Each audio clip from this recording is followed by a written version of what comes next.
So this is class on Monday, the 28th of January, 2019. Can't believe it's already the end of January of next year, as far as I'm concerned, because as far as I'm concerned, we're still in about May of 2018. It's been a busy year for us. So what we're going to talk about today, I'm going to talk for a while. So those listening to the recording, you're just going to see the screen here about the for the shell, and then we will go to discussing the resumes for everyone, resumes and cover letters, and I will be making some suggestions for how to improve them. As I told Larissa and Starr, who are here in the room with me now, the information everyone has on their resumes and so forth is good. I just want to rearrange it something to make them more powerful. So first off, why do we have resumes? Well, there are several good reasons. Number one is that long gone are the days when you can simply walk down the street and see a help wanted sign and walk in and get a job. They still exist. I see them periodically. But I mean, it's things like Burger King. You know, not to say anything negative about Burger King, but they do a lot of hiring by saying, here, we have jobs, come and talk to us. But if you want a job in a field that you're trained in, a professional job, you're in competition with many other people. And they don't just open up the doors and say, come in and talk to us. That occasionally used to happen, but not anymore. Nowadays, they post their jobs and they don't even tell you who to write to. They don't even tell you who to contact. If you're lucky, you'll be told to send it to the HR department. Sometimes they will actually give a name. Anytime you have a name, use it. If you do a little research, you may even be able to send it to the director of HR by name. This would actually look good. And the reason it would look good is it would show that you had some initiative and that you had taken the time to find out a little bit about the company already. Now, does that always work? No, it doesn't. Nothing always works, to be real honest. So what we want to do is give you a lot of tools. That's the purpose of this class, is to give you a toolbox to go out there and engineer your job. Now, the first week's assignment included a job search. Now, your job that you find today won't be there when you graduate, I guarantee you, because there are plenty of people applying for them.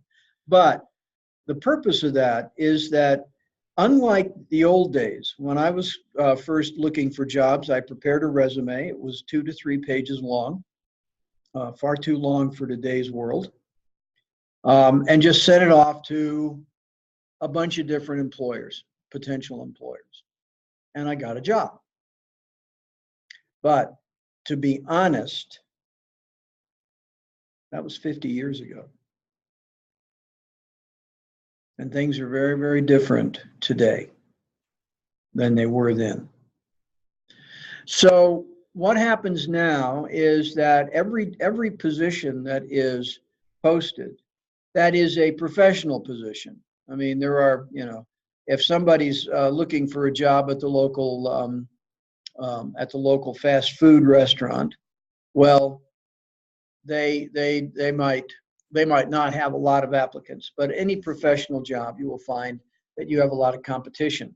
And let me also say that even if you're in the same degree program, you're not really competing with each other, because your interests are going to be different. Your skill sets will be very similar, but the kinds of jobs you may be interested in are very different, and there are lots of jobs. You know, being You know, there are 3 of you in this class are in medical specialty. And there are a ton of jobs out there. If you look, as you know from your job search, there are lots and lots and lots of job openings that people have posted. And that's good. But it also is bad in that you are going to be among a large group of people applying for them, because you won't apply for one job. You will apply for a number of them when you're out there looking. Because the competition is great, the chances of getting one specific job aren't very high. Now, having said that, our externship program actually gives you a leg up. A lot of our students get offered jobs at their externship sites. So bear in mind that that gives you, again, that's part of your toolbox. So be aware that we're trying to help you every way we can, because we want to see you get something for the investment of time and money you've made in this program. Okay, and you know that's our entire purpose here. So the purpose, but the reason I had you look for a job, again, unlike the old days that I told you about, when I prepared up a resume and sent it off, you know, this is me, you know, hire me, you know, blah, blah, blah. I heard from very, very few people. Okay? Very few. I did get a job, and I got a good one. But we'll talk about how that worked when we talk about networking.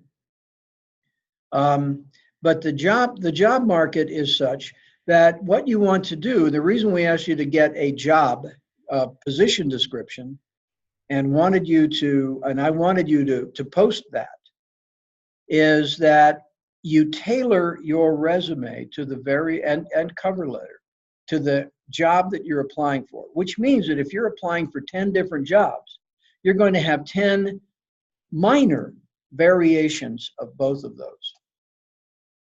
But the issue is, and I stress that it's minor, because what happens is we look at the job posting, and there are what we call keywords. One keyword is the actual name of the position you're applying for. And that appears in both your cover letter and your resume. Some people will call it office assistant. Some people will call it medical assistant. Some people will call it CNA. You apply for that position, even though, you know, office assistant and medical assistant may be exactly the same job. So what you want to do is apply for what they're looking for. Okay? Then you look for, what are the skills? What are the qualifications? Do they want a degree? Do they even mention it? Or do they want a certification?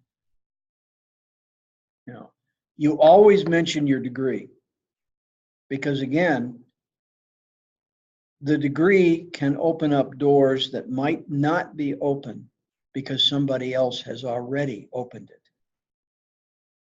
So you want to emphasize that. Your skills, what are they looking for? They're looking for someone who can do billing and coding. Okay. If you can't do billing and coding, don't bother to apply. You want, you know, it's a waste of your time and effort. Okay. If they're looking for someone who can do vitals and do interviews with patients and get all the information, emphasize your practice with that that you've had or you will have in Med 299 and in all the training classes you've had. If they're interested in someone who can do phlebotomy, well, emphasize the fact that you have learned phlebotomy. You've been volunteering, I know, with 9 Health. Have you been as a phlebotomist? Good. You graduate in May, right? Yeah. Okay, yeah, we'll have, I'm not sure when the school's 9 health. Yeah, I haven't had a chance to look at Chantel's schedule for the 9 health. I know it's May.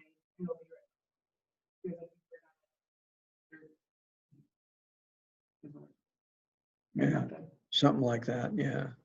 And then you'll actually, and so you'll graduate in May. Mhm. You'll walk in June when we have our ceremony, Yeah. but you'll graduate in May. So that needs to appear there. Now, the fact that you have either a high school diploma or a GED then is unnecessary because you can't get into a degree program without them. One of the two you must have. So that's unnecessary. The other thing is we don't want to have unnecessary information. So they want to have people, if someone writes down that they want someone with 5 years experience, must have. I probably wouldn't. That's always a bit. Usually they'll say experience preferred. When somebody says that, you have nothing to lose other than a little bit of time and some paper to apply for a position where they say things like that. But everybody wants experience now. And there's always that balance. And everybody who wants experience knows that there's an issue with that. Because how do you get experience if you can't get a job because you don't have experience? Right. You know, it's really what we call a catch-22.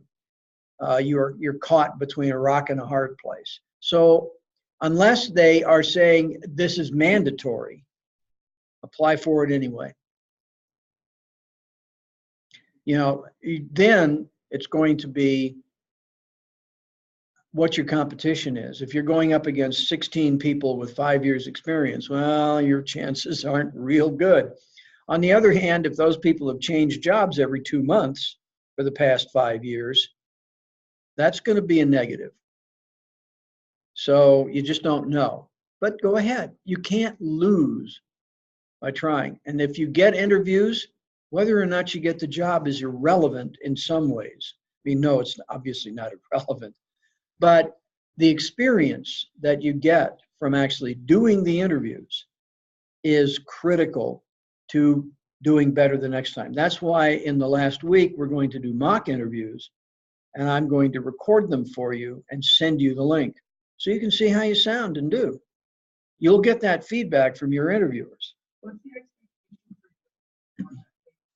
You dress professionally. Okay. When you're going into a medical situation,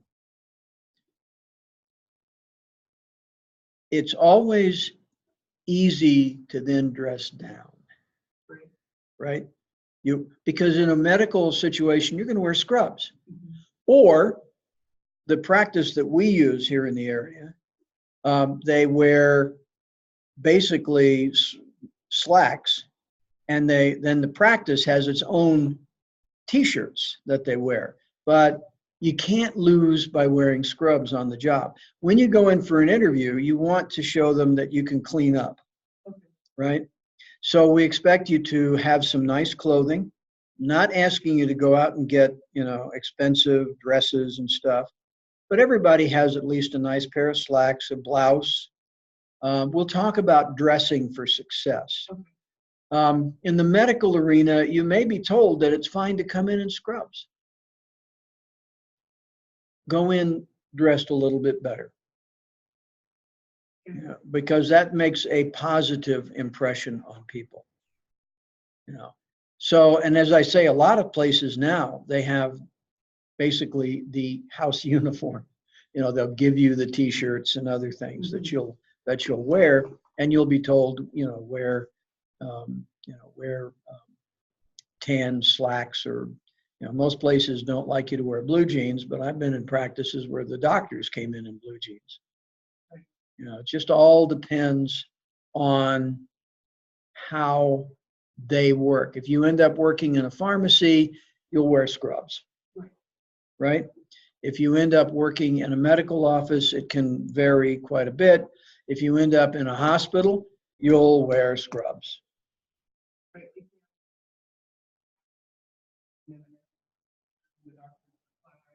Yeah. Or So you can color code them. criminologists wear black. I can't remember Yeah. what the order was. Yeah. I would not like to see the doctors wear black, actually. Yeah, I That think- doesn't I think give that a it's good the criminologists impression. that have to wear black. Yeah. Yeah. But nonetheless, the issue of dress, we'll be discussing that in week 3. You'll be actually doing some research on dress, um, and um, and how we present ourselves when it goes in. There are some definite no-nos. You know, you're not, you know, you're interviewing for a medical office. You're not interviewing for a job at Hooters, right? So you're expected to look professional. And as I say, it's a lot easier to dress down after they know you clean up good, right? And that's really part of it right there. So we'll expect you for your mock interview to be dressed for it.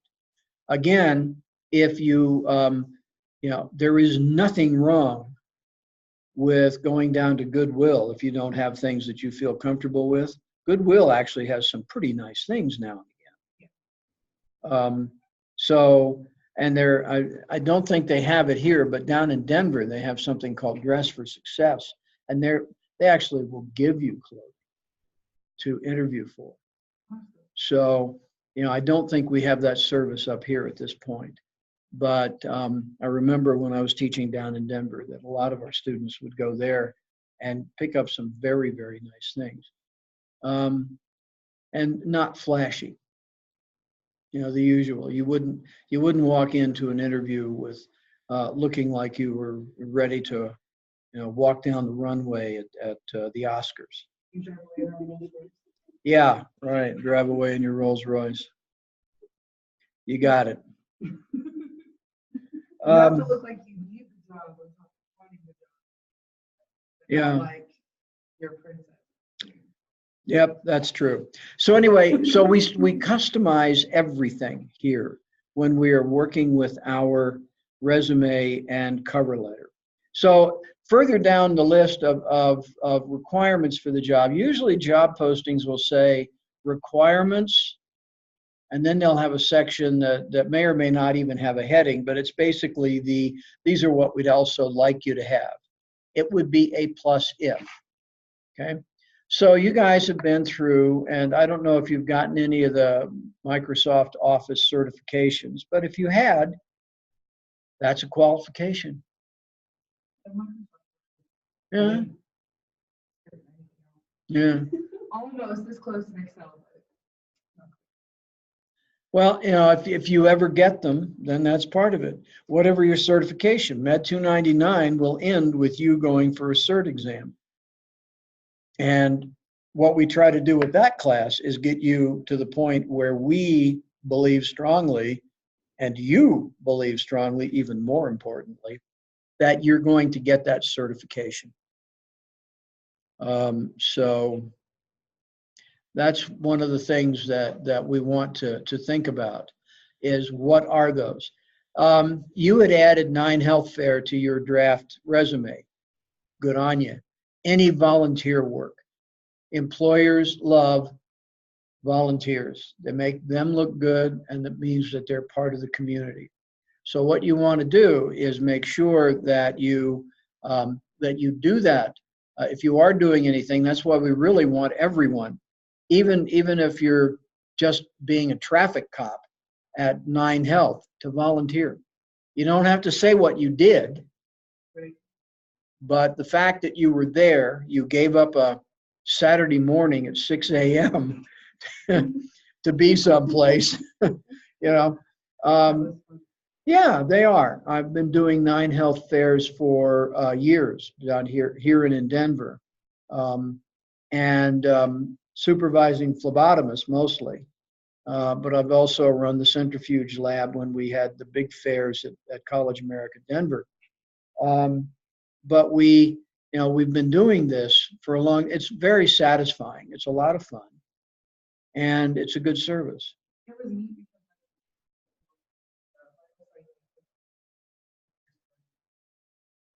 when we down in the right time. Yeah, yeah, and the centrifuge is always the last thing to be finished because Yeah. we draw blood right up to the deadline, actually past it. Whoever gets in line before we close, we draw blood.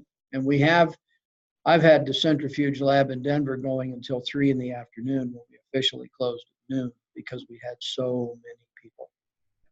So, yeah, that's the last thing that generally is closing. But yeah, I'll get the date too from Tell later on. But it's a good idea to do it. All of us should. It's a good experience. And if you're ever interested in getting your phlebotomy cert, it's a great way to get up to that 90 sticks that Tell wants. That's what I'm looking. I know what I need to have the certification, Yeah, but I don't have. yeah, yeah. Because there was only 4 of us or something like that. 4 or 5 of us. It's tough to get enough sticks. Yeah. And back in the days when we had 20 students in a class, it was a heck of a lot easier. Yeah. But we don't have that anymore. And so the 9 Health is a great way to get that experience. And I guarantee you, these fairs are such these days that you can get 30 or 40 sticks easily in a day at a 9 Health. And I've seen people get many more than that. So, but the issue is that we want you to do that. So that goes in. So a resume starts out with what's the position you're applying for, right up top, objective or position applied for, or some heading that makes sense.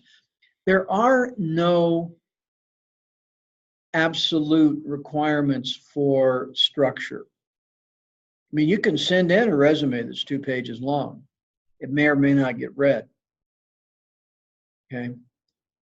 And as you get further into your career, your resume will evolve and will grow. And so the issue, but then you'll be applying for different kinds of jobs where they'll look at that as well. But your original resume, we aim for 1 single page. And the reason is you want the first person looking at it to look at it and say, okay, all the information is here. This person looks like might be a good candidate. And then they'll go on and read the cover letter. If they don't like the resume, they won't bother with your cover letter. Okay. The resume is a snapshot where you are today. The cover letter sells you. All of this is about marketing. And marketing, I know, can be a longer than 4-letter word, but it can be a 4-letter word for a lot of people. Don't fall into the trap of thinking you're not supposed to toot your own horn. You don't have to exaggerate, and you never lie in any of these documents. You don't have just say who you are. Be direct. If what you want is for someone to say, oh, good, we have another person who walks on water. Let's get them in here. Okay, we want to talk to them. So the resume opens the door. The cover letter is what you say about who you are. That's where you say that you're a task-oriented, patient-oriented, whatever you want to describe yourself as. But look again at the job description. They might give you some hints as to what they're looking for in that, and modify your letter. Once you have the form done, it's easy to go in and edit. We all know that. We do it all the time with Word. So it's easy to go in and edit, print it out, sign it, bingo. If there are several things that happen when you're looking for a job. So that letter then tells people that they want to get you in here and talk to you, that you sound like a good candidate. And then you come in, and that's when your interview is where you sell yourself. You do a good job, you're prepared. We'll talk about preparing for an interview that is really useful, good preparation. And we'll try and do some practice here in class as well in week 3 to get you ready for your mock interviews. So what I want to be doing is perfecting these things, but also extending some of your writing to get a lot more things in place. You're going to prepare a portfolio. A portfolio, we artists know about portfolios, and architects and so forth, because they'll have whatever their art is.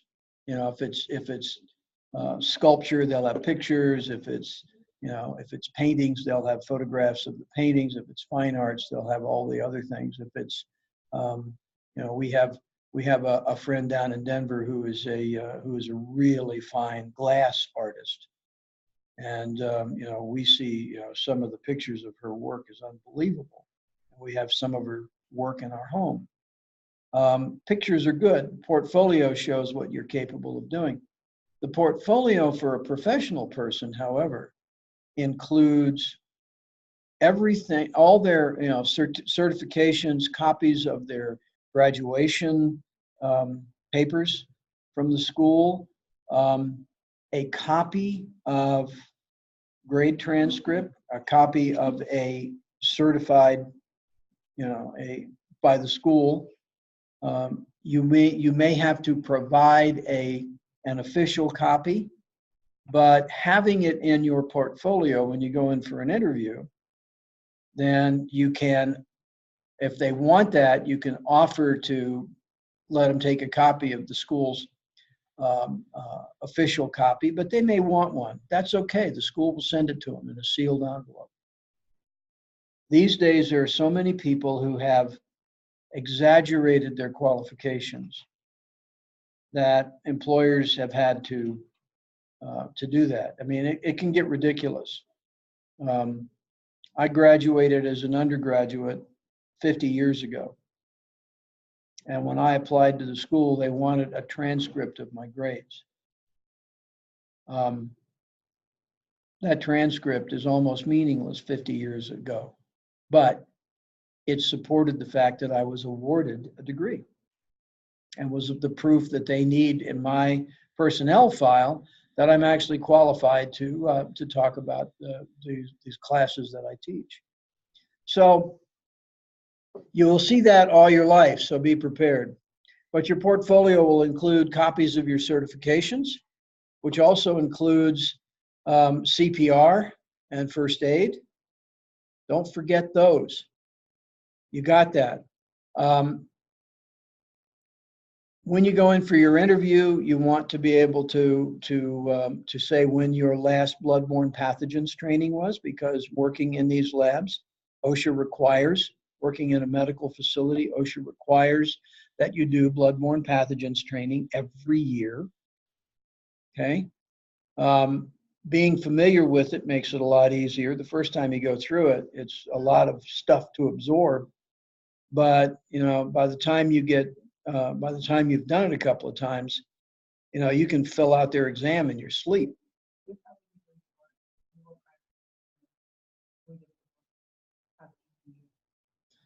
I wouldn't worry about that. Your employer will have that done. As you know, that's usually a part of medical asepsis, Med 102. You can talk to TEL and see if there's if that's advisable. I mention it only because having been through it, and the employer knows that you know what it's about. Right. But you'll have to go through it again no matter what. I can't tell you how many times I've taken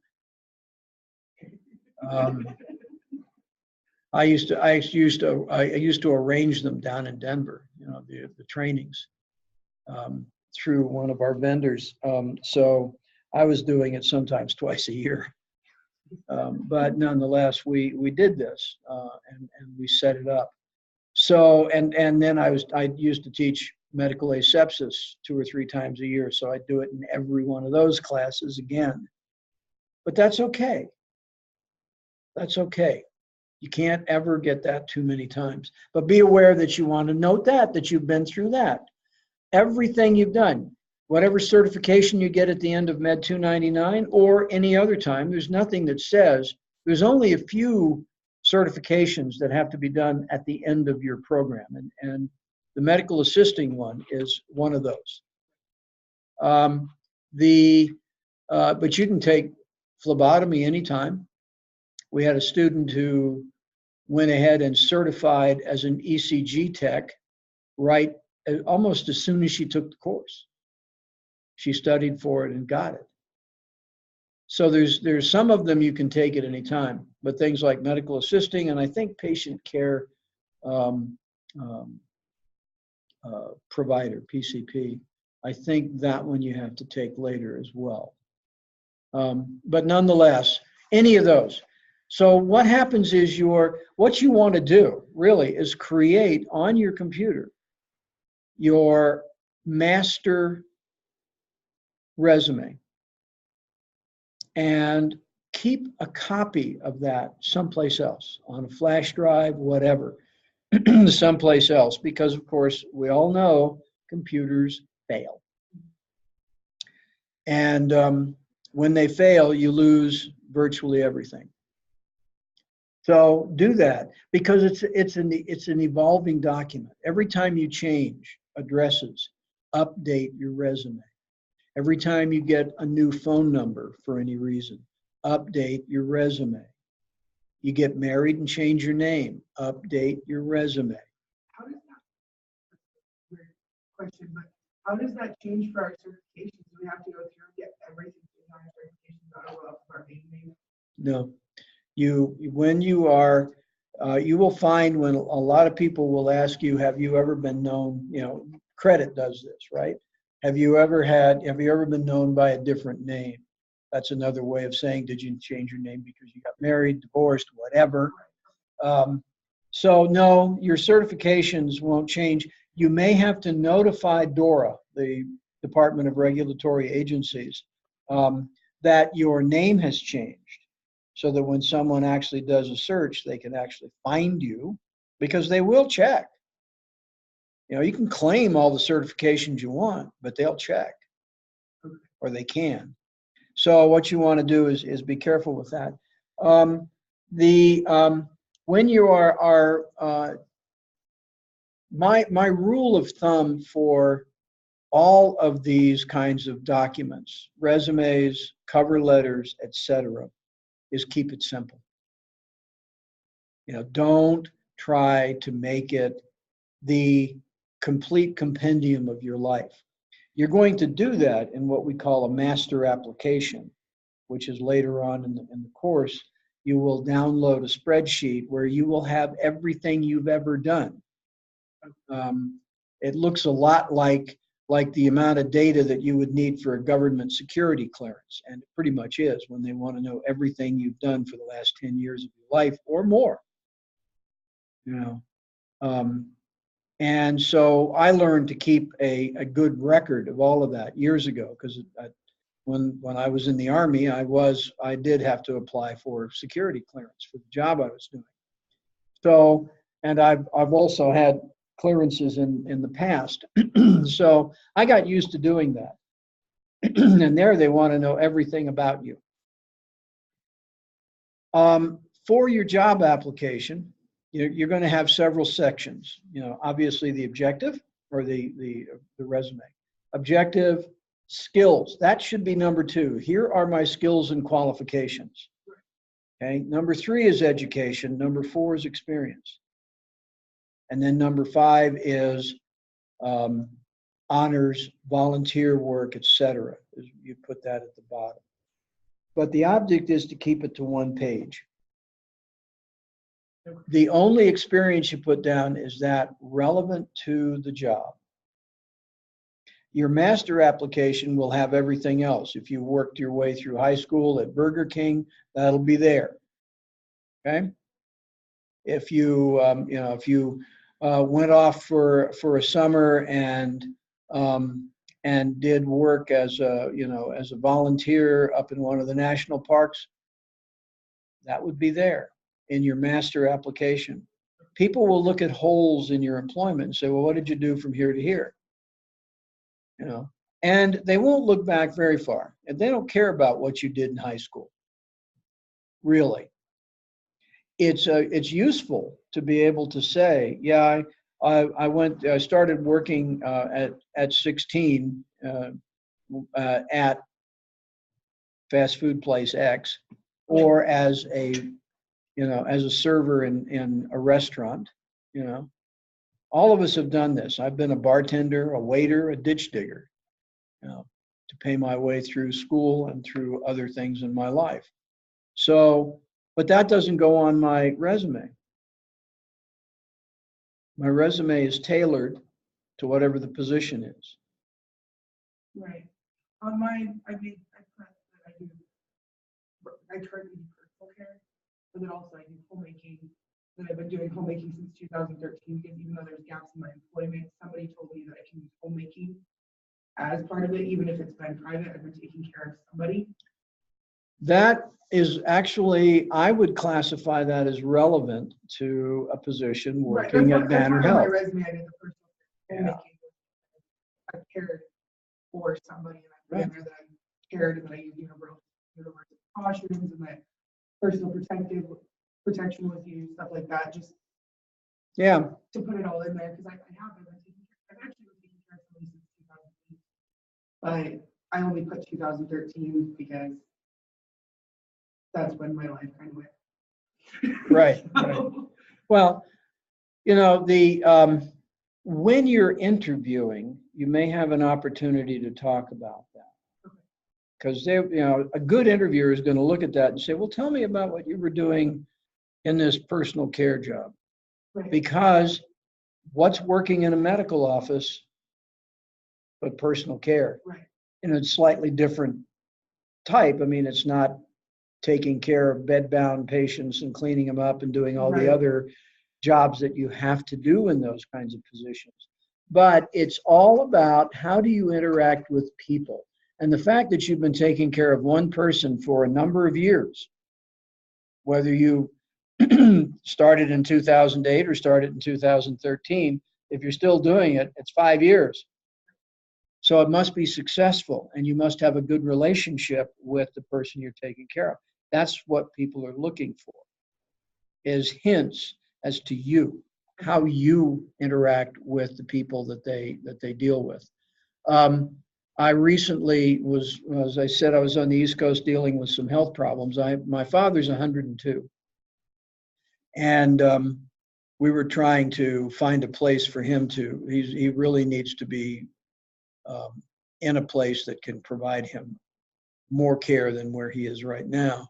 And so I had an opportunity to go and visit with his doctor when we took him in a couple of times. And I looked at the people in the office, and there were at least 4 people working in the office that were MAs or nurses or office managers, all sorts of things. And all of them had tremendous personality traits that made them fit in. They immediately greeted my father, one of 100 patients that this doctor has, but they immediately greeted him. They remembered all the details.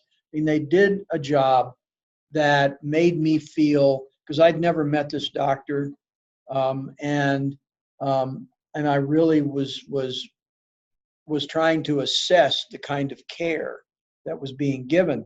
Mm-hmm. And I walked out thinking, well, if she hires these kinds of people to be her front face, so it was really good. It was a good thing for me to go and come away with the feeling that, okay, yeah, I'm happy with this. So, what we want is for people to look at you and say, you are going to do that. And the fact that you've been with someone for 5 years is a good thing. So what goes into, that's the structure of the resume. What goes into a cover letter? And remember I said early on last week in the 2 videos that I prepared, I said that your cover letter and your resume should look the same. In other words, the heading at the top should be exactly the same for both documents. That makes it easy, again, to recognize. You should use a simple font. You can use some bolding, but a simple font, nothing fancy. You know, Times New Roman, Arial, you know, any of the very straightforward, easy to read fonts. And the same font throughout. Never change the identity. You can change the size and you can bold some sections, but don't overdo it. Because the way we read is we recognize shapes of letters and we fill in the gaps. Usually we only look at the first couple of letters of a word and then we fill in the rest of it as we're reading along. That's why when you have people reading, you will hear them totally botch a word. It's because they've looked at the first 2 or 3 letters and filled in the gaps and kept going. And we all do that. So that's why people who actually do audiobooks for a living have to really practice at looking at the entire word, not the first few syllables or the first few letters. So what you want to do is, so we keep it simple. And I personally prefer Times New Roman, but there's nothing wrong with half a dozen other fonts. But whatever it is, stick with the same font in both letters, in both documents. Your listing of, at the top, the header, name, here's where you can have it larger typeface, but don't make it scream at the reader. You know, larger. Address, your address always has to appear there. Contact information, which basically is phone and email, nothing else. You know, we don't tell people, you know, our Facebook, you know, account or Twitter or any of this stuff. We want to keep it simple. They'll go out and find you on Facebook, by the way. We'll talk about social media and the mistakes people make with that in another class. But what we want is name, address, contact. Don't forget the full address. That includes street address and everything else. So one of the things I noticed on looking quickly at people's resumes and cover letters was that they would put down name and city. You know, get used to having the full address. If they don't have a way to contact you, they'll just simply throw it away. They won't bother. So you want all of that. It has to look exactly the same. The layout is whatever you're comfortable with, but don't get fancy. Name and address. The address can be 1 line or 2 lines, doesn't matter. Contact information, phone and email, 1 line or 2 lines, doesn't matter. Sometimes I suggest starting off with 1 line for both. It gives you more room on the rest of the page to play with your resume and your cover letter. So then the resume is laid out. The cover letter starts off with a typical letter. You've got your letterhead at the top, and that will be in a header. And you have your letterhead at the top. You have the date. You have the address, hopefully a person, but if not a person, then HR manager or hiring manager or whatever you want to make it, full address. And then right below that is what we call what the letter's about, R-E, Ray, meaning about. That's a Latin term meaning about. List the job position as the job description and the job posting calls it. Okay. And then, dear, I really don't like the to whom it may concern. Some people find it offensive. I think it's kind of, that sort of sounds like a legal notice to me. But dear hiring manager, dear HR manager, dear Mr. Jones, whatever. And then launch in. I am applying for the position of, name the exact position, at, name the company that was posted on, and then say where you got it. Indeed or Monster or whatever. Because they need to know what's successful at finding candidates. If they, post on 4 or 5 different job post sites and one of them produces nothing, well, they're going to stop doing that. And the only way they know that is if you let them know. So you've let them know up front. That takes one question out of the interview. Where did you learn about us? Okay, you've already answered that question.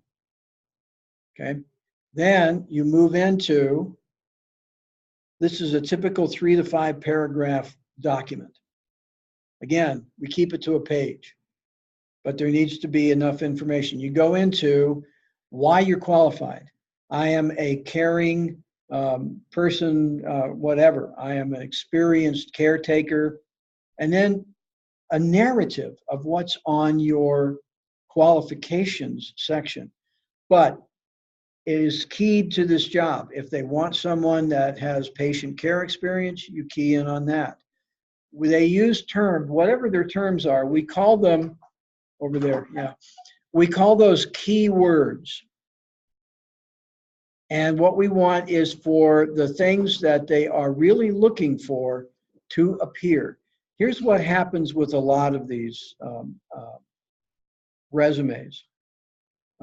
They will be put through, they may be put through a software system that looks at the resume and extracts from it those keywords. You could be the best candidate they've ever seen, but if the keywords aren't there, the computer system will throw you out. This is one of the downsides of automating all this stuff, is that the human judgment is gone. The computer systems, I don't care how smart they say they are, they're not.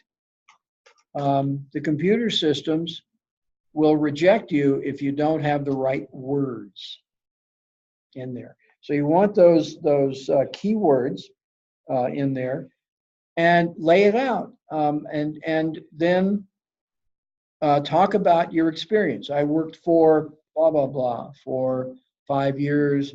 I've been, etc. What are, and part of your qualifications are, I have an associate's degree in medical occupational specialties and from College America, Fort Collins, etc. You list it out. I have my MA certification, received May 2019, whatever. And I want that to appear on your resume as though you have it. The same with your degree. Put it on your resume now as though you have it. I said a resume is a snapshot, but this is a snapshot that we're proposing for when you graduate. So you want all of that stuff on there. And you want to be able to put that in the cover letter. Your closing is, thank you for considering my application. I will contact you in a week to schedule an interview. And then you have to follow up. A week later, and it can be 6 days or it can be 8 days, doesn't really matter. But a week later, you're on the phone. You may find that they've already filled the position. Or they may contact you back and say, thank you for your application, we filled the position. That's fine. That's a courtesy that unfortunately is not so common anymore out of employers. You're expected to be courteous. So you go through that, you call them up if they haven't scheduled an interview, haven't called you and said, we want you to come in for an interview. You schedule the interview, you go in for the interview, and then you follow up the interview with a thank you letter directly to the interviewer. One of the things you want to do is get their business card. Okay. I even suggest, and some people think this is not necessary, but I even suggest that you go ahead and use one of the services like Vistaprint or something, and just have a personal business card that has your name, your address, your contact information, and whatever certifications you have written on it. When I did a recipe seminar in Greeley, Mhm. it was just 2 years ago. Right. But she said to do pocket resumes and carry them with you. So just like your name, your email address, your phone number, what it is you do, just basic information, just have it handed out to people. If somebody's like, oh yeah, so like my friend's a doctor, I'm like, oh well, here's Okay. this, they're looking for somebody. That is a good idea. And what it is we're going to talk about this too, is what we call an elevator pitch. I don't know if you've heard that term or not. The elevator pitch is the 30-second, who am I? What am I looking for? And that's something that you can put on the back of one of those cards. And that's not a bad idea to be able to hand that out, because then if you've got a really good we'll practice with elevator pitches because those are useful to have. And again, you are to an extent tooting your own horn, and that's perfectly acceptable. But again, it's quick. 30 seconds isn't a whole lot of time, but it's more than most people will actually give you. Right. Okay. So it's usually a very short description. My name is, okay, you've got your name on the other side of the card. So I am looking for a position as a medical assistant, whatever. And I am, quick. I know how to do the following skills, and I have a degree from College of Maryland, and I have an associate's degree in medical occupational specialties. You don't even have to name the school. Okay, but it's real quick. But that's actually a good idea. The elevator pitch is a critical part of networking, and we'll talk a lot about networking next week. And because that's where you're going to find most of your jobs. In fact, that's how I ended up getting my first job out of graduate school. Is I had a friend who was looking for someone with my skill set, and I applied with that recommendation and was given the job. It's all about who you know and who you can meet. So anyway, let's go ahead and take our first break. I'm going to pause the recording and we'll pick this up after the break. So I'm resuming the recording now. And what we have is, I'm looking at initially Star's submission, which was a letter and their resume. I'm going to shut the lights off. You can see a little better here with this. This is Mary's. Pardon? I said this is. That's fine. There's the first time for everything. We want to go through this and look. Now, I didn't have to see the job description, but what we have is, I'm going to sit down, and since I'm recording this, I'm going to use the cursor to highlight what we're doing. Generally speaking, we want our letterhead to be centered. That's not a requirement. Some people will have name and address on one side and contact information on the other. Again, I look at it and I prefer it sort of centered. It's easy to see. I like the fact that your name is in bold and larger a larger font size, and that's good. But you need to add your street address. What was that about? Anyway, you need to add your street address to this. Date, Centura Health, and the full address of Centura Health, wherever you're sending this. Okay? Ray, medical assistant position. Okay? Dear Director of Human Resources, that's great. I would say here, I would start off and say, I am applying for the position of medical assistant posted on wherever you found it, whether it's Indeed or Monster or any of the job sites, and believe I am highly qualified for that job. I would say right up front, I'd say I feel I'm a good candidate for your position. Okay.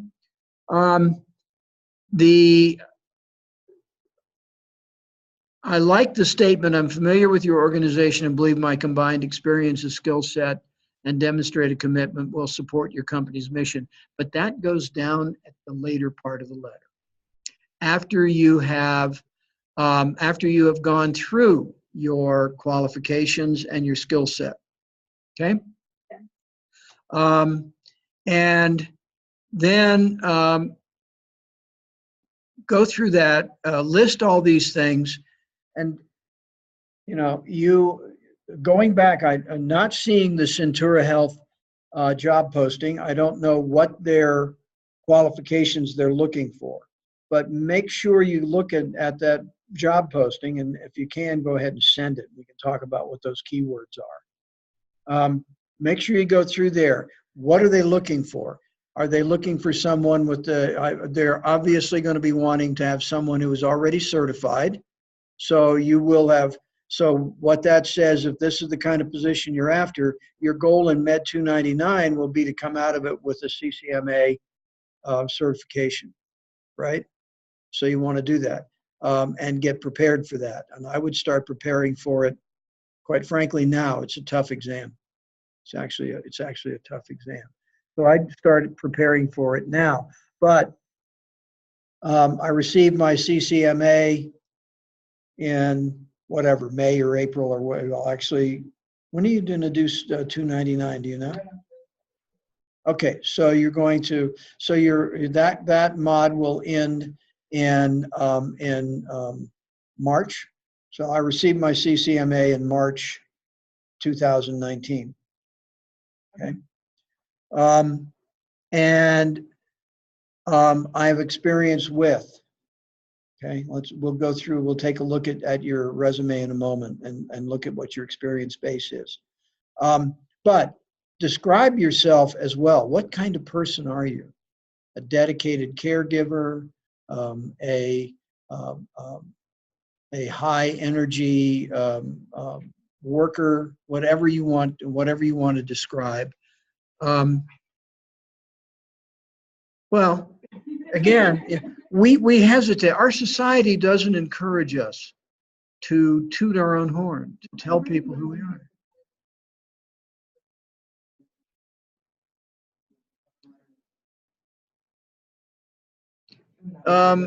Yeah, sometimes that's true. It's not. But even if you apply online and upload your resume, they give you the opportunity to include a cover letter. Yeah. Always take that opportunity. Always. High attention to detail, good. Ensuring accuracy and consistency in my personal performance. Collaborative teamwork, on time, completion of all projects, communication, leadership, scheduling, flexibility. My goal is to contribute direct patient. These are good statements, Star. I like them. In my attached resume, okay, my resume is attached, okay? You will find in my attached resume, additional details of my educational background. You will outline that up here. I've graduated from College America with a degree, with an associate's degree in medical occupational specialties. but you can still keep going on that. But my educational background and experience, I believe my talents will prove, and this is where you, actually say, I'm very familiar with organization and believe I like this sentence here, and I'd put that in here. And what I would say here is, I will call you within the next week to discuss my application and schedule an interview. Okay? And I like this, and explore the ways in which I can positively, I like that statement. That's good. That says that you, that says a lot. Thank you for your time and consideration, sincerely, etc. Put a lot more space between sincerely and star Flores because you want room for your signature. Okay? That, I think you can really make this a stronger letter. Okay? But what's there is good. Okay, so here you have your full address. The thing I'm going to emphasize is that whatever you decide for as a header, use it on both documents. Okay. Here you've got slightly different color and so forth. Bold everything or unbold everything. Okay. Phone number, you've got Sunrise Drive, Longmont, Colorado. Okay, get your street address. Obviously, you pull this off a template. Okay, so because you left this in here. All right. Yeah, you can get rid of it. We're working on making this. Okay, so your resume. Here is where you start off with objective. An objective. What is your goal?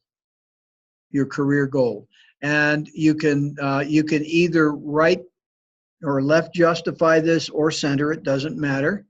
I would put down here, and I might even start with a whole new document, to tell you the truth, because part of this format with all these dots down here doesn't make any sense, doesn't add anything to the resume. It wouldn't do it. Yeah, it's all right. Just start it as a new document. You can cut and paste.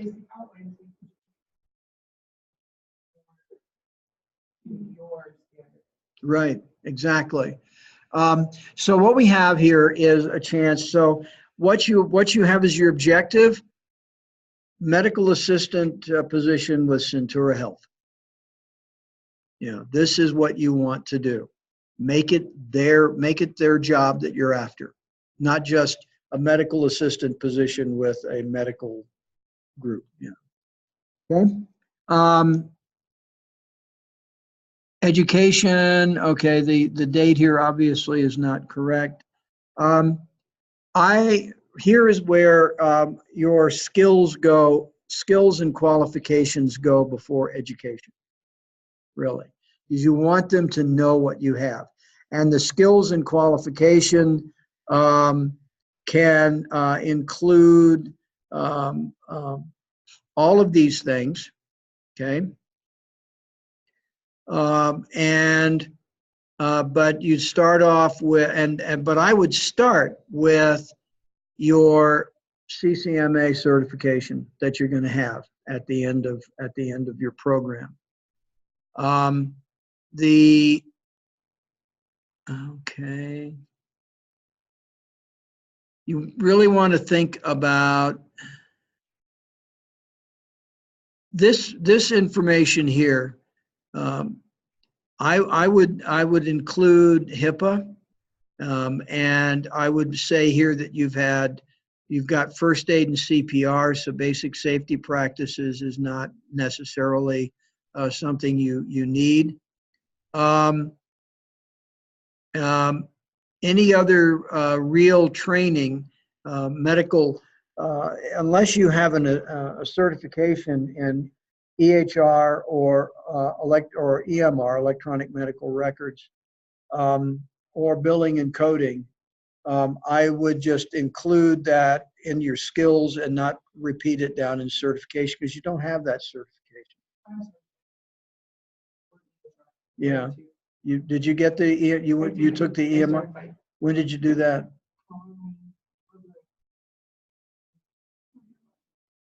Super. And you? Did you do it too? Then list it out as a certification and give a date.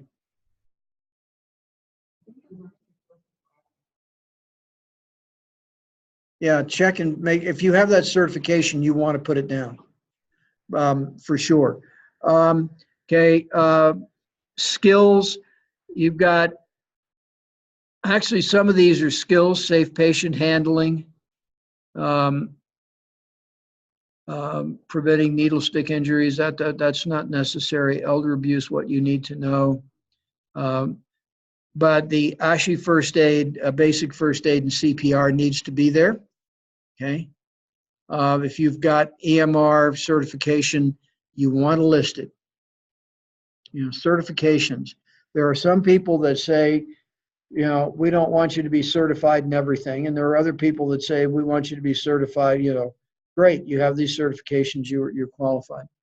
But skills, you've got phlebotomy, you've got aseptic procedures, EMR, billing and coding, all of those things, list those as skills.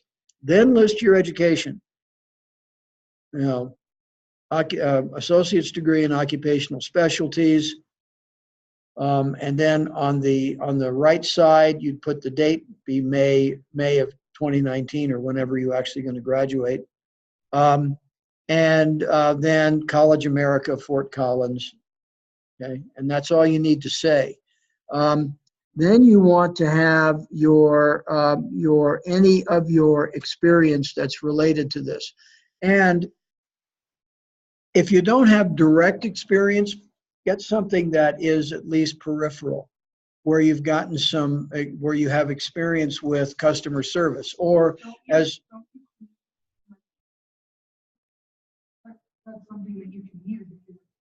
Not directly related, but you do something that you have to know about the bloodborne pathogens. You have to know how to use universal precautions. You have to know how to use personal protective equipment. You have to know all those things in order to do your job properly, or you're gonna get hurt, right? So you can use that experience, and it's at least related, and you've been doing it for a while. So yeah, and there is where you also say, you know, follow universal precautions, and you know, that's something to mention there. All of this stuff that your courses that you took here, take it out. It's not necessary. You'll have a chance to talk about that in the interview. Okay, so I would take that out because to get the degree, you had to have all this, and anyone that knows anything about the field knows that you've done this. So it's redundant. But you want some experience in there, and anything that's related to the medical field and cleaning medical offices is an exacting task. It has to be done well. Okay, we all know that. Yeah. Yep, exactly. So let's get another draft of this. Okay. And then down here we have our references. Okay. References are of two types: personal and professional. So your instructors are great. They're good personal references as possibly professional. But what you want to do is put down whoever you worked for cleaning the medical office. That's a professional reference. Okay? They can speak to your timeliness and your dependability and reliability on the job. And that's going to be critical in any of these. Because remember, rarely do medical offices shut down. If you're working in a hospital position, they never shut, you know, and they want to know that people are reliable. Medical offices, if the weather is really, really bad, sometimes will close. But even then, you know, I don't know, you know, as I said, I was back on the East Coast the last couple of weeks dealing with my father's issues and some other family health issues out there. And we had to take him to the doctor. They had a major snowstorm, one of the biggest storms they've had in years. Doctor's office was open because patients do get sick and they do have to, and rescheduling patients is a nightmare when you try to change it, when you're working in a medical office. So, but a clinic setting, they're always open. You know, it's just not going to happen. Okay, so you want to have 3 personal and 3 professional references. Okay, so Nate and Tell and Karen are somewhat professional and somewhat personal. So what you want to do is you want to have that office you work for as a reference. Now, I'll give you another thing about references. Don't ever use a reference that hasn't said yes to. Okay? And the reason you don't want to do that is you don't want them being called out of the blue without any warning about this and surprised. So you always get permission. That includes your personal references as well as your professional references. Okay? So you always get that permission. And then you give the information that they need. Phone number and email, again, you have permission to do that. You get the permission to give that information. So your reference list really needs to be at least 6 people, at least 3 personal, at least 3 professional. And it's up to you as to what's professional to some extent. But personal, you can have personal friends, you can have classmates. Larissa listed classmates. I listed.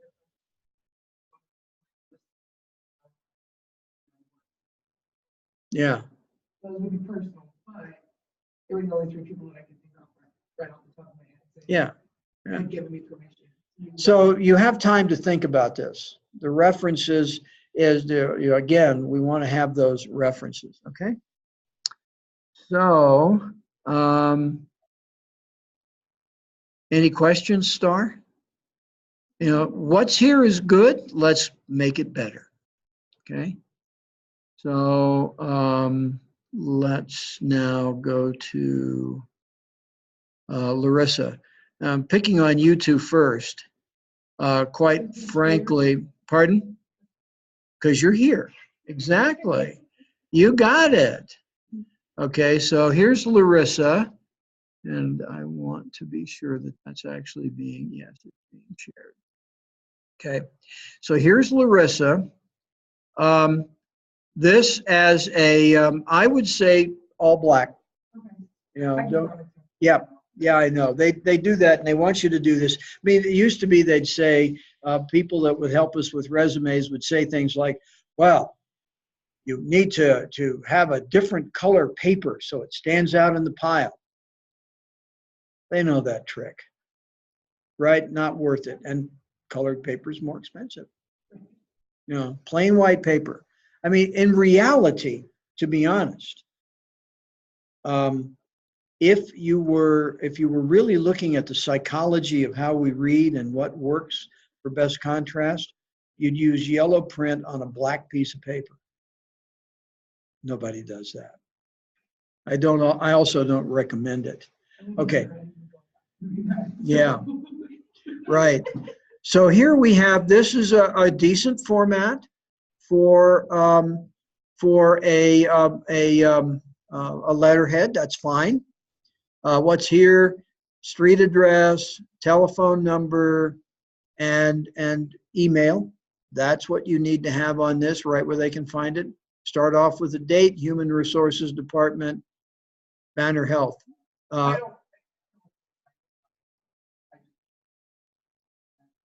Yeah, now what you want is Banner Health, and then you don't need 4 lines. Okay, it's whatever the address is. Ray Medical, I would move that up between the address field and the greeting.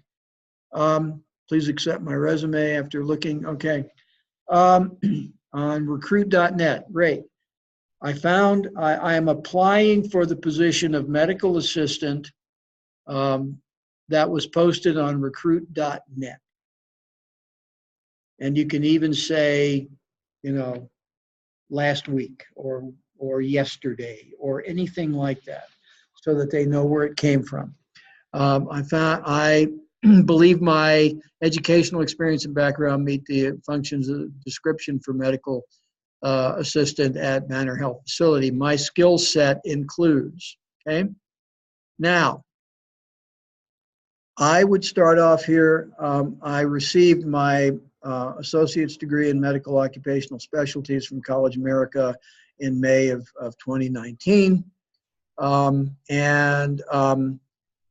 In my training there, I developed the skills of, and you can just listing it out with bullet points is fine. Bullet points are very useful because people can go directly to that and say, oh, okay, bing, bing, bing, bing. Make sure that these are in that position description. And they are, all of them are there.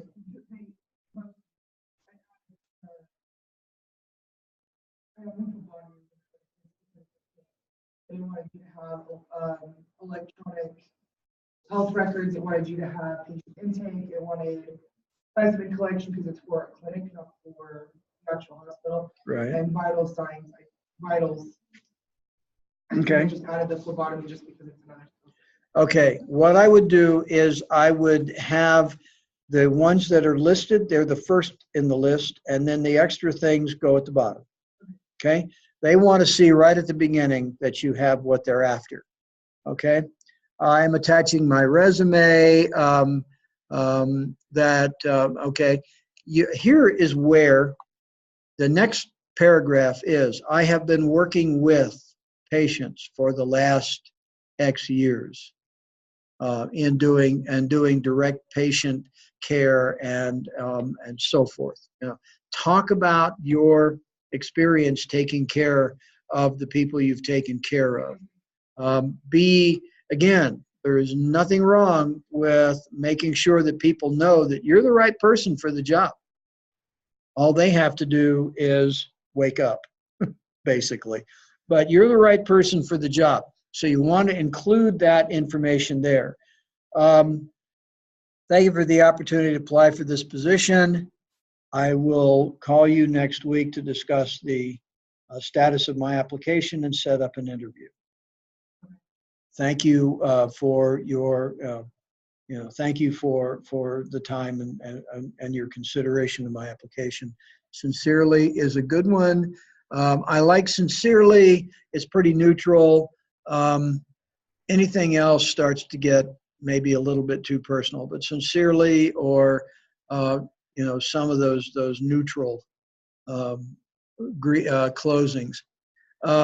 Take out the bolding on those, and take out the bolding on Dear Human Resources. It doesn't really add anything, and the bolding on the date too. I mean, obviously the format that you were looking at had them bolded. Doesn't add anything. Okay. So let's now take a look at your resume. Okay, and just make sure that's being properly shared. Okay. Here again, good. You kept the same heading. Objective, medical assistant, Banner Health, excellent. The different colors make it all black. Okay. Associates, okay. So here's what is generally done for most resumes. You've got all this information. They have to hunt for the date. Okay. So associates of occupational science or whatever, take out the colon. The date would be tabbed across so that it was just May 2019. You don't need to worry about the date. Then on the next line, College America, Fort Collins, Colorado. And actually below this, major medical specialties. I'd put it down below that. Okay. Skills and abilities, clinical skills. Again, start off with the ones they want. And then add the others. Administrative skills, same thing. Personal care, interim October 2018. Okay.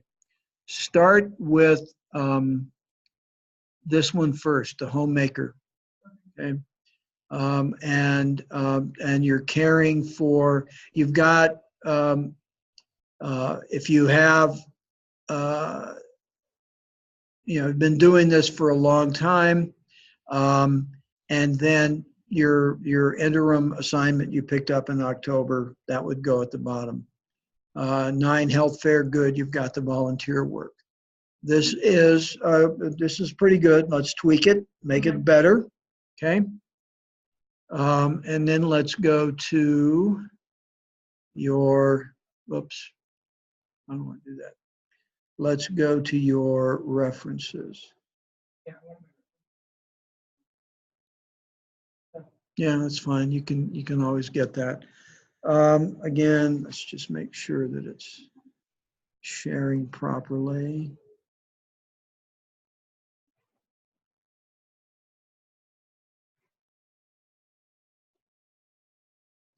All right. Again, go back to the other heading. Use the other heading for this as well. Your references, so divide it up into personal and professional. List your professional first, and then list your personal, okay? And, these, Star and Amanda are fine. Again, just make sure that they have given you permission. Yeah. Yeah, she almost always will say yes. I can't imagine she will. So, super. Yeah. And then look at your, at how you arrange it, whether it's professional and personal. But personal, nothing wrong with using friends. Nothing wrong at all. And coworkers. But make sure you have the necessary number. And again, I'd start off with professional and personal. So that looks pretty good to me. So what I'm going to say is let's move on to some of the other students here. I'm going to pick on Kayla next, actually. Okay. Do I have that? Yeah, cover letter for Kayla. Actually, I want to do something else first. I want to look at the job. Now here, Kayla sent her job description. I'm going to make sure that's shared. Okay. Kayla sent her job description. Obviously, it came off Indeed. It's for a CNA at something called Fort Collins Healthcare Center.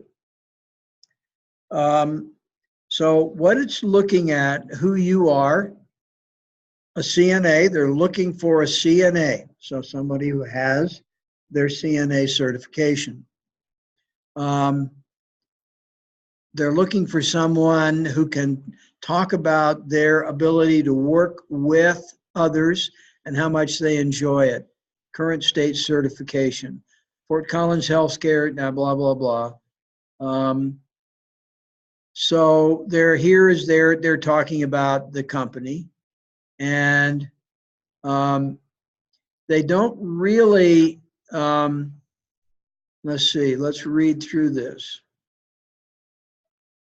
They've got something including myself as the administrator. Who is myself? Is there a name associated with this? So Kayla, if you can get a name, that's who you're going to address your cover letter to. And you're working in the facility. They talk about communication. So communication is something they want you to have. We focus on people, so talk about your people experience, short and long-term care. I don't, and so Sava Senior Care, one of the things I want you to be doing is actually learning how to research the potential employer. So you'd want to be doing that. Skilled nursing facilities in 21 states, provide compassionate, family-oriented short and long-term care. They don't really tell us a whole lot about what they're after. So here, focus on your experience when you're doing your cover letter and your resume. You want to focus on your experience as a CNA and in patient care even before you got your certification. So let's move at this point on to we have a cover letter. Did I not get the resume? I may have to download that later. All right, let's take a look at the cover letter here. Again, what we want, I would probably enlarge and bolden your name. I would add the street address here, possibly on the same line. You need a date. You need dear potential employer. So you're actually applying to the Fort Collins Health Care Center. So you put down the street address, etc. If they don't have it on the job application, I noticed an apply now button. So they may want you to apply online, but still search about and get a street address in Fort Collins.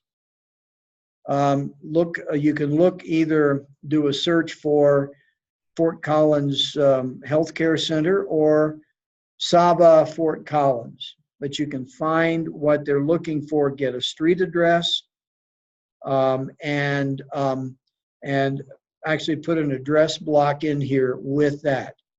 If you can get a name, I noticed that it said myself as administrator. So get that person's name if you can. And dear so-and-so, whatever it is, Ray, CNA position with.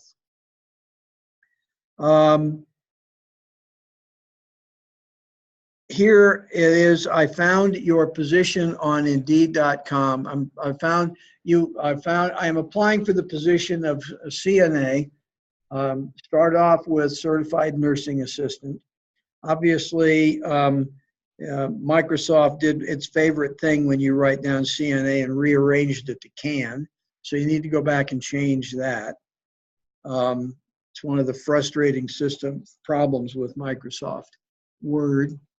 I'm applying for the position of certified nursing assistant at, and then name the company, posted on Indeed.com. The rest of it, after reviewing your job description, clearly candidate extremely familiar with, etc. I am certain I have the necessary skills to do the job. And then a new paragraph, hardworking college assistant, okay. So what you want to do is emphasize that you actually have your certification, and that you are completing your degree, that you will receive your degree, and name the month you're going to finish the program.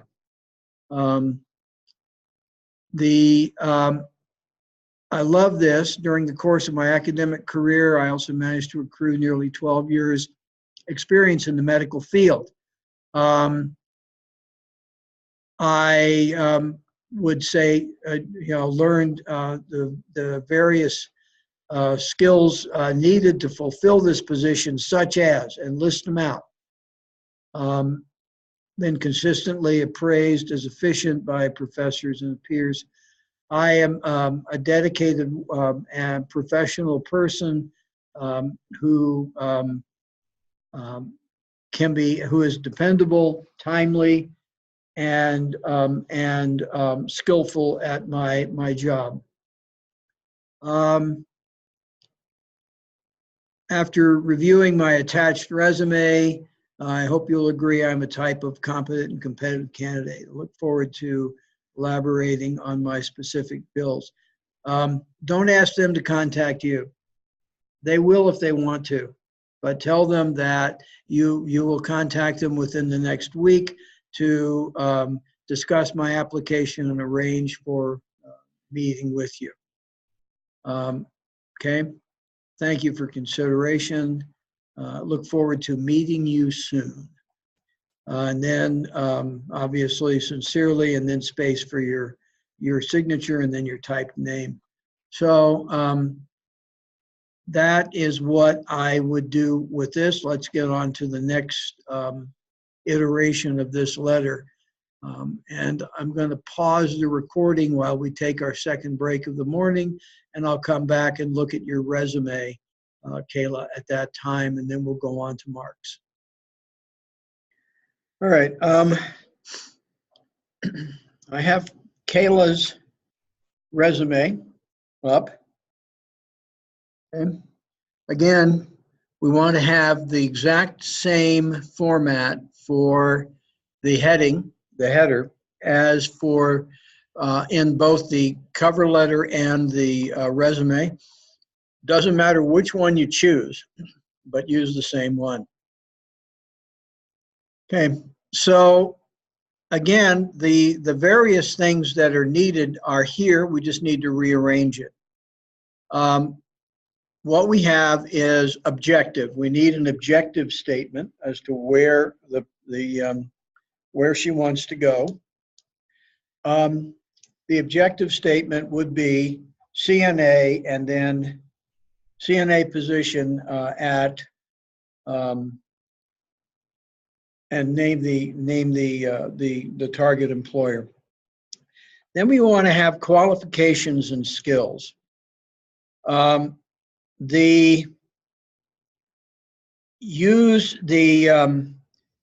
Use a format. You can use a format bulleted or you can use a but something readily discernible, readily readable. So what we want is here is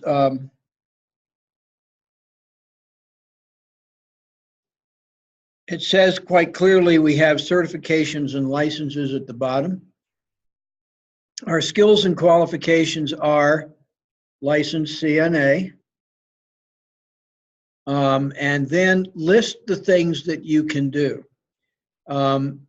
There are things that CNAs can do and things that CNAs cannot do. Make sure that when you are listing your skills and qualifications, that it is the things that CNAs are actually allowed to do, which when you got your certification and your training, you learn those things. Help with gait, help with ADLs, the things that CNAs can do. And then additional skills, you can list out some of the other things that you have, some of the other skills that you've learned here, phlebotomy and vital signs and so forth. But those are additional skills that you want to look at. What follows next after your skills is your education. You don't need to have your high school or equivalent. It's not necessary, because what you're going to put down here is associate's degree, medical specialties, medical occupational specialties, and the date. And then College America, Fort Collins, Colorado. You don't need, when you have college degrees. You don't need the high school. As I said before, it's assumed that you have the high school because you can't get into a program without it. Then you want to go through your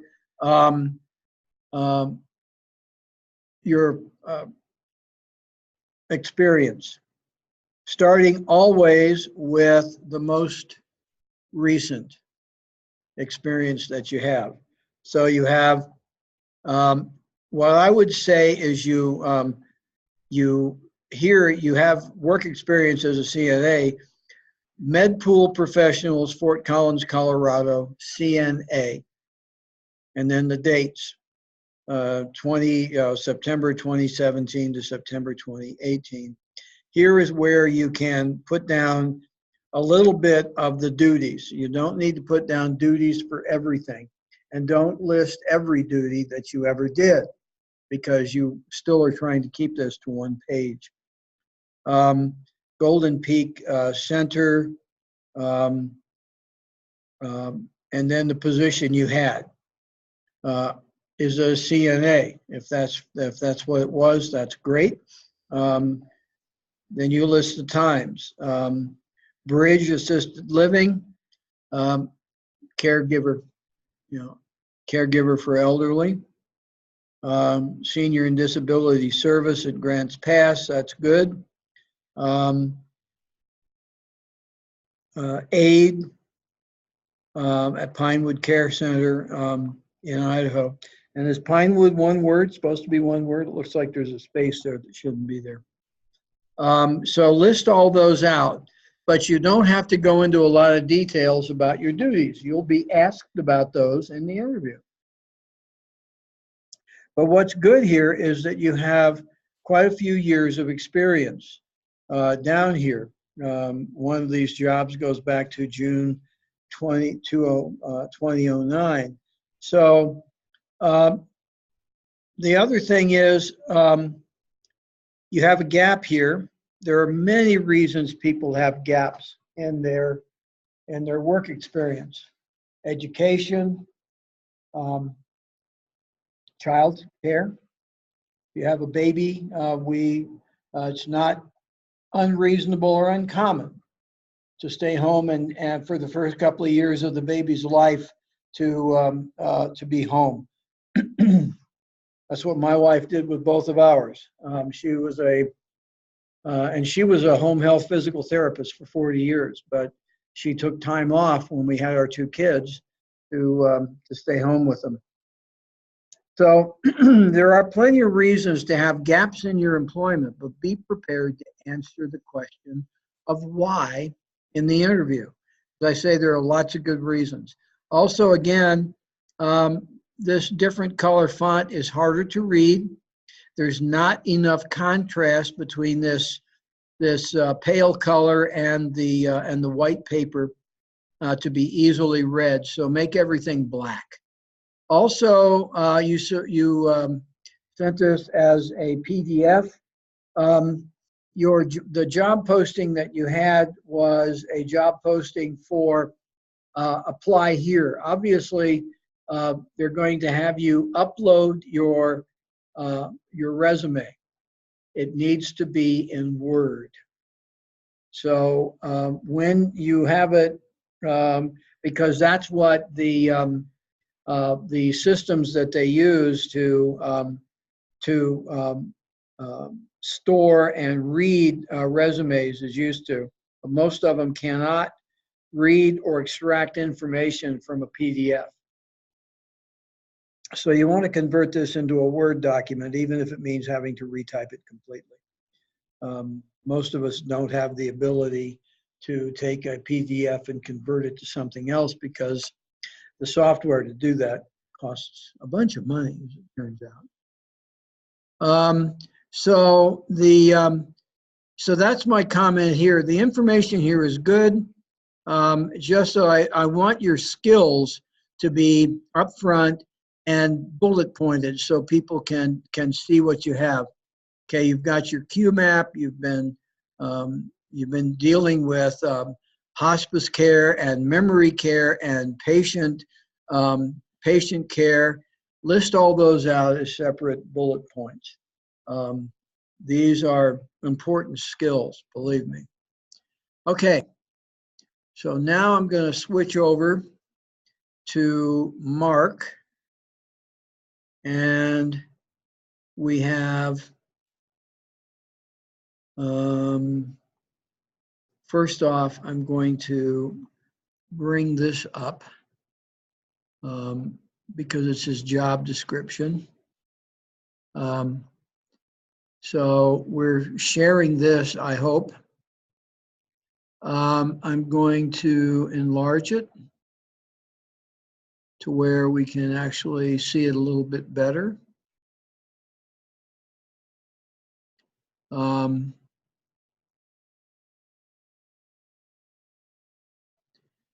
And so the job description is for a security administrator position at this company. And I'm going to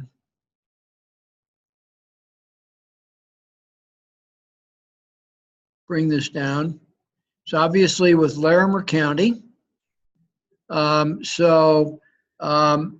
That's who you're applying to.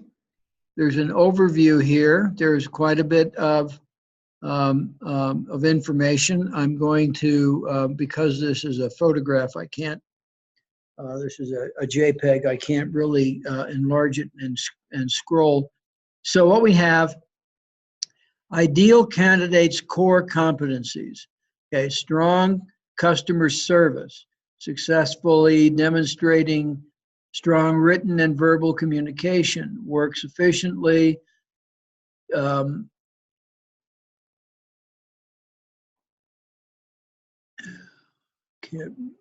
read all that well. Works with a team, addresses areas of conflict. These are soft skills, except for the, yeah, these are all soft skills. We will look at soft versus technical skills at another time. So you have to be competent and use of standard business technologies. Let's see. All right. Qualifications. All here, broad range of operating systems. These are hard skills that you want to emphasize in your resume and your cover letter. Okay.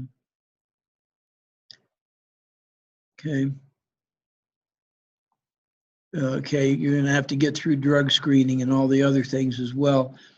So there's a whole series of qualifications they want you to have. And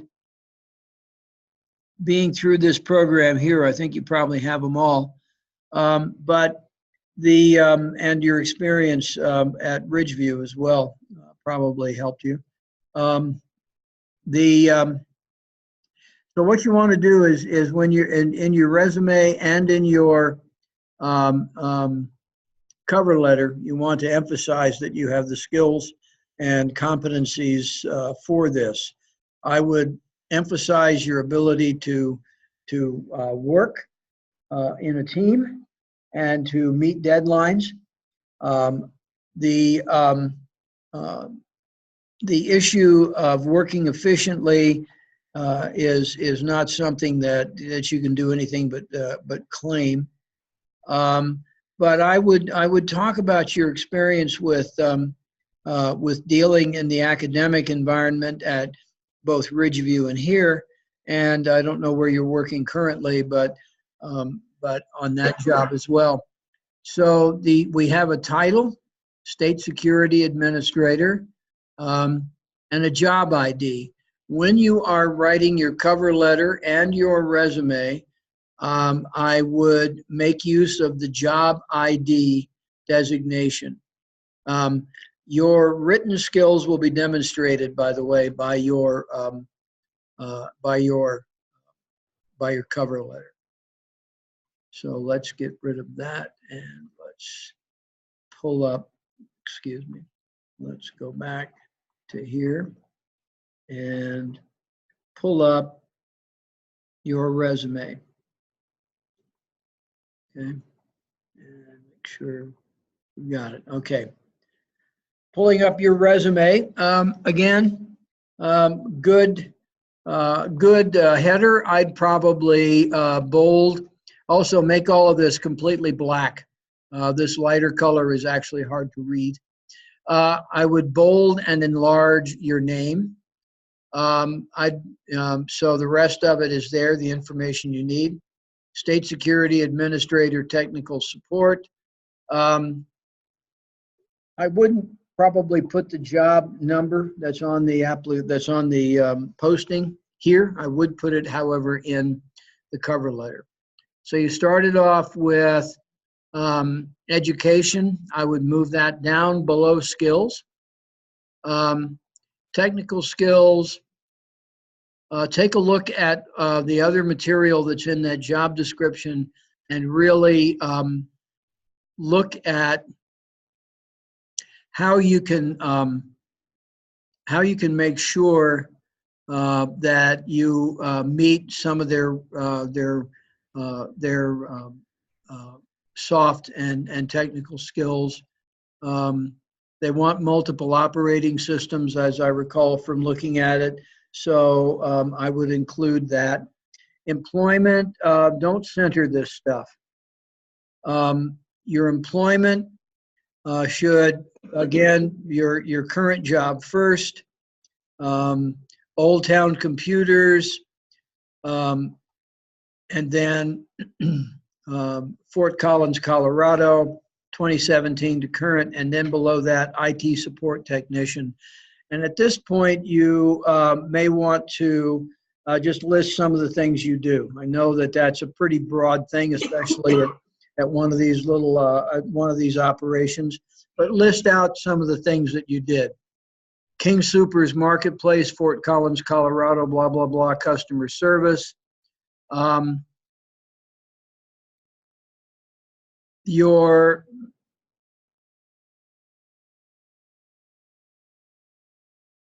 don't know how the Latter-day Saints, and you want to capitalize S there, by the way. Latter-day Saints, if you were paid for that, this isn't necessarily related to the position you're after. I know it's important as a member of the Church of Jesus Christ of Latter-day Saints for you to do the missionary work. That may have to go elsewhere, but let's talk about that. IT technician at Ridgeview Classical Schools, Fort Collins, Colorado, dates, and then IT technician. You might even add a couple of things there about what you actually were doing. Volunteer work. I know that the church covers some of your expenses, but you may want to put down your missionary work later. That's always an iffy thing, to be honest, because it's not related to the position you're after. But you got 6 months of time here in which you weren't employed. But if you had 2013 to 2016 here, but I would think about whether this belongs here or not. And my thought is to pull it out. It would go into your master app, and you could talk about the fact that you did that for 6 months. This shows a commitment to your faith, but it also shows that you are capable of interacting with large range of people, which is actually a good skill to have. So that's my comment on your resume. So let's go to your cover letter, and okay. So here again, Same comment on the header. I'd make it dark. I'd make it full black, and I'd bold and enlarge your name. Good.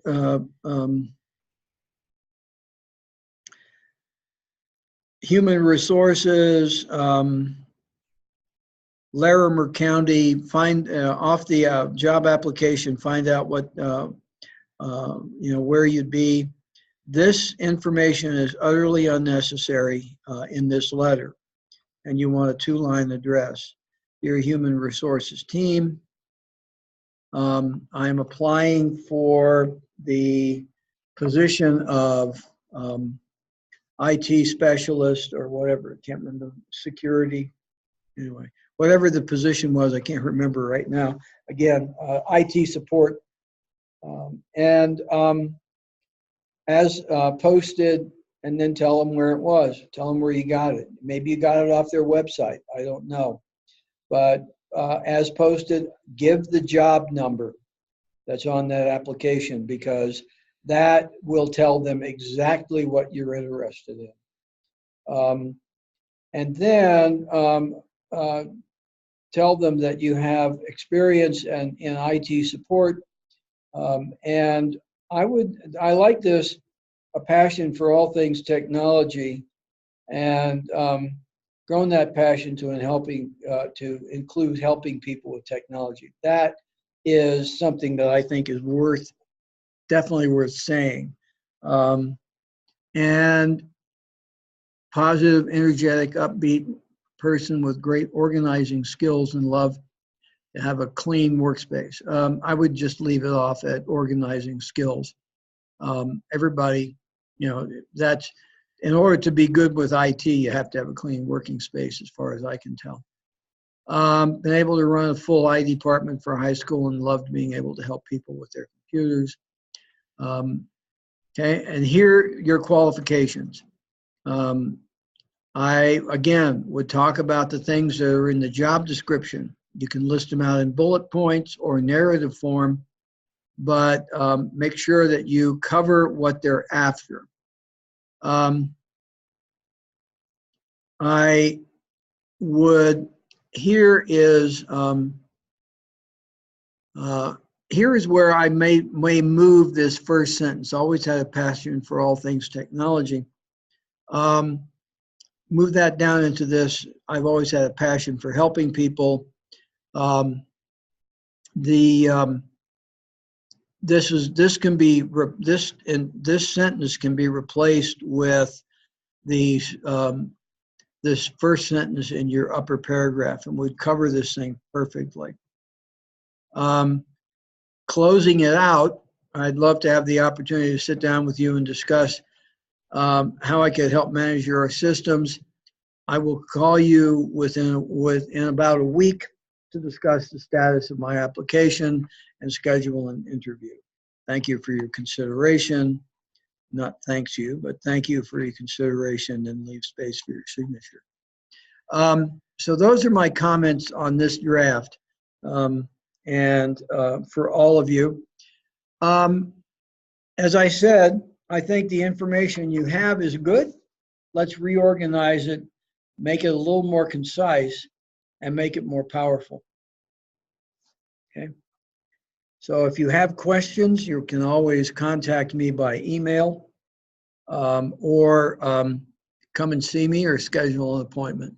I'm here Mondays and Wednesdays. So let's go on and take a look at what's going on the rest of this week.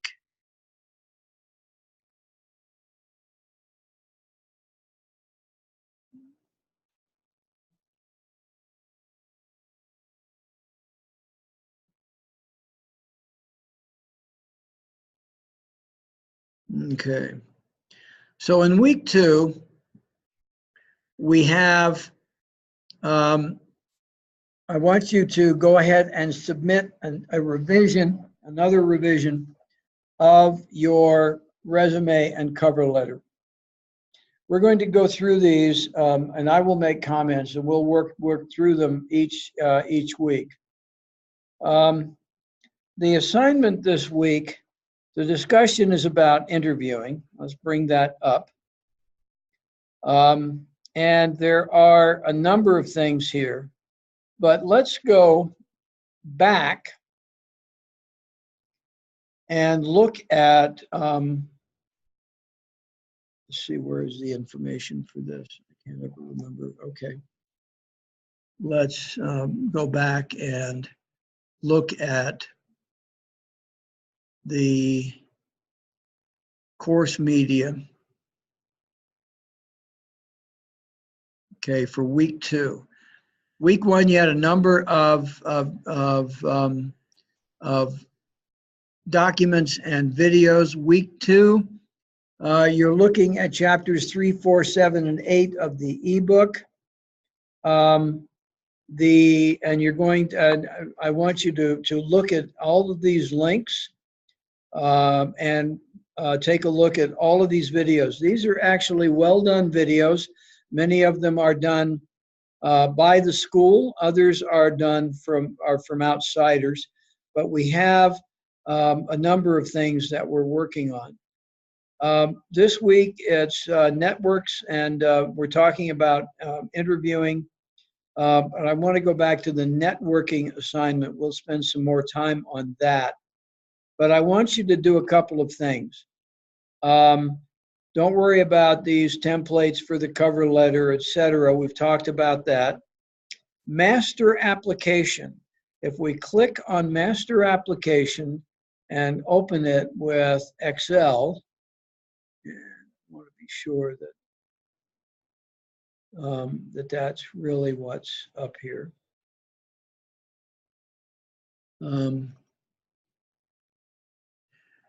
The master application is not something you give to an employer. This is the compendium of everything about you. You're going to have your high school education. You're going to have your college education, your special skills, anything, you know, maybe you are a master guitarist. I have a friend who is a chemist, but he builds guitars. So it's a different skill, but it tells something about what you've learned and who you are. Your various activities. The question about a felony is because there are many employers will be very hesitant to hire you if you have a felony. It depends on what the felony is. If it's manslaughter, that's different than if you got picked up for having an ounce of marijuana 5 years ago. Very different. So, but you really want to have that. Again, they're going to search you. If you don't have that information, then they're going to be very suspicious of what else you're saying. Your work history is everything you've done, including the working at McDonald's in high school or anything else, mowing lawns. Your work history is this is a document that's as much to remind you when you're having an interview of the things that you've done. Many of us forget that we've done a lot of things in our lives. And believe me, the older you get, the more things you forget you've done. And you get reminded of it periodically for one reason or another. But and some of this you may not have. For me, my supervisor's name for my first job some 50 years ago is irrelevant. He's passed on. So, some of these things aren't needed. Supervisor's name and title for your most recent jobs and your current job are important. Duties, what did you learn? What have you done? So this document, the master application, it says for employment, but it's really for you. This is not something you ever turn over to anyone.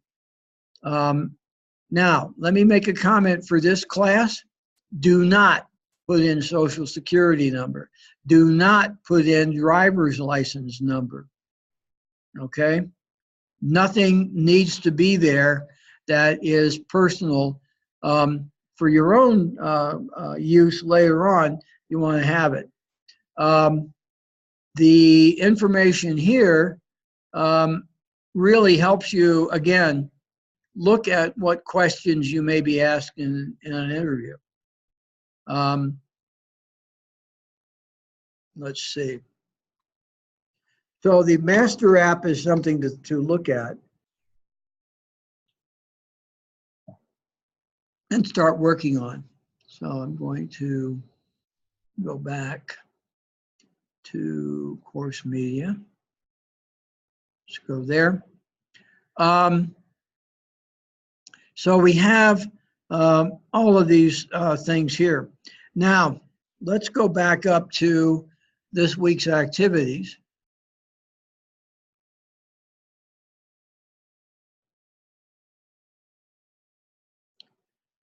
And your assignment this week has to do with networking. Networking is the most common way people get jobs. We may not think about it, but the fact that somebody says, "Oh, I heard about a job you might be interested in at so-and-so," that's part of networking. This is other people helping you and giving you a heads up and possibly even an in. A lot of people, as I say, my first job out of graduate school, I got because I knew a person who knew a person who was hiring, and the person that I knew was willing to vouch for my skills. Got me the job.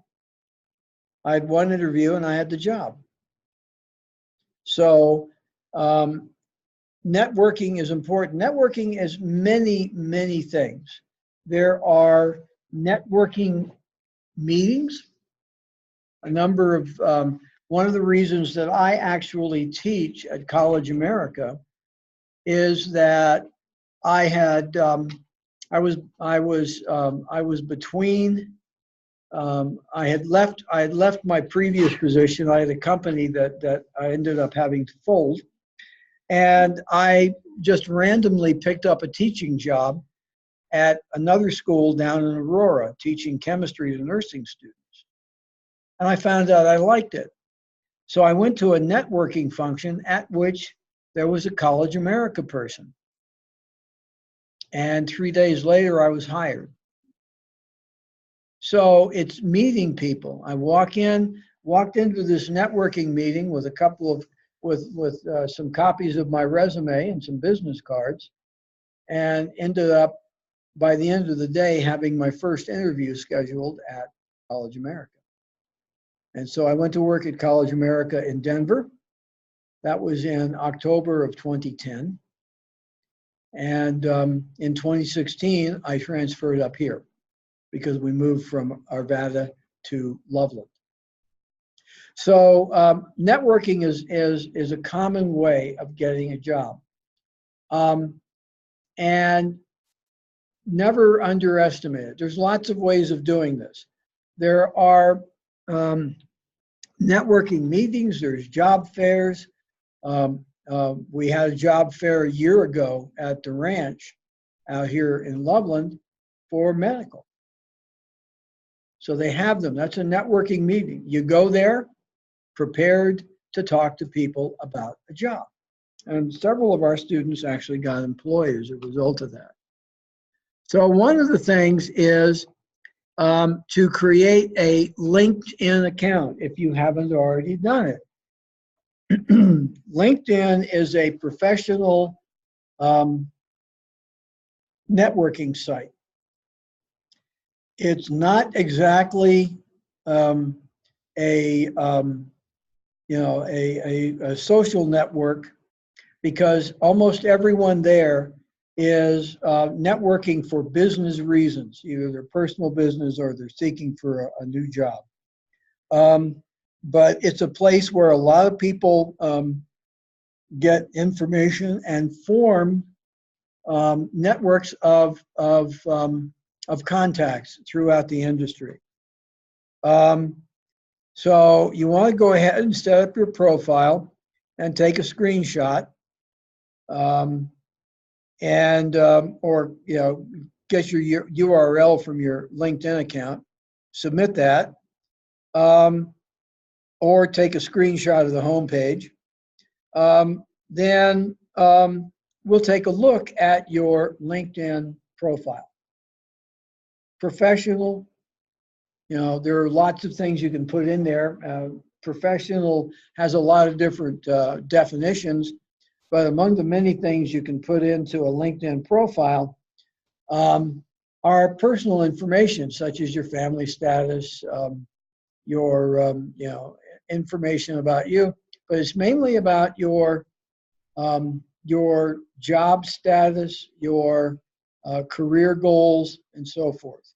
So we want you to do that. If you have a real reason not to do that, if you really don't want to create an account or don't want to temporarily share it with me and the rest of the class, you can write a plan of about 750 words explaining in detail how you will expand your business network. Or if you have no intention of doing that either, why not? Give me a rationale. We will evaluate it in next week for in-class if you don't get it done before Wednesday. So networking itself, there's a lot of information here about networking in the course media. We go back to that.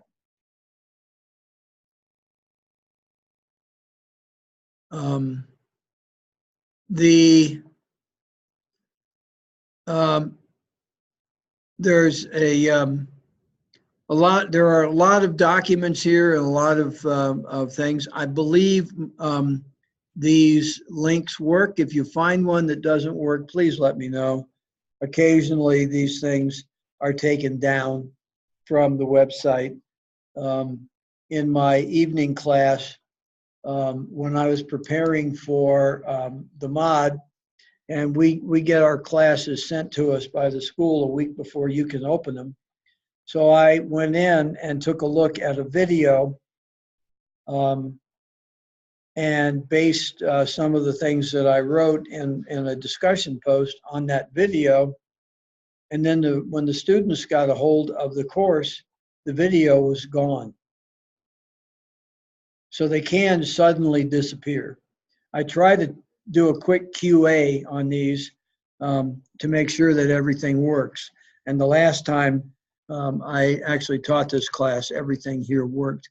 As I said, some of these are good, and they all have good information. They're not terribly long. The longest one is this one about LinkedIn and Twitter at almost an hour, as well as a discussion of LinkedIn. That's another hour. I encourage you, if you have the time, to look at them. They're very useful. So let's go back again to the assignment this week. And you have an assessment. Our in-class activity this week will be to hopefully you'll have a chance to set your LinkedIn profile, but we'll also go back over revised resume and cover letter. But I'm going to expect that you'll be staying up on all of these activities, and assignments. Let's see. My voice is giving me trouble right now. So we have this assignment is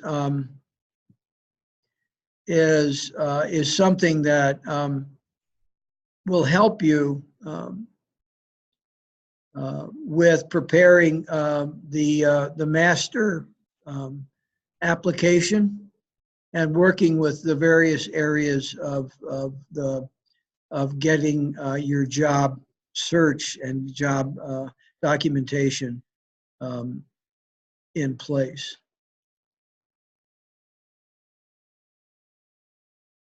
Okay. Do you two have any questions? Okay. So other questions, you can always email me. I will be able to look at emails every day, and I'll get back to you as quickly as I can. Please go and revise your resume, cover letter, etc., and get to work on the rest of the assignments. And I'm going to stop this video because there's not because we've covered everything I needed to cover. And for those in class, you can stay here. I want you to stay here till the class is over and work on these assignments.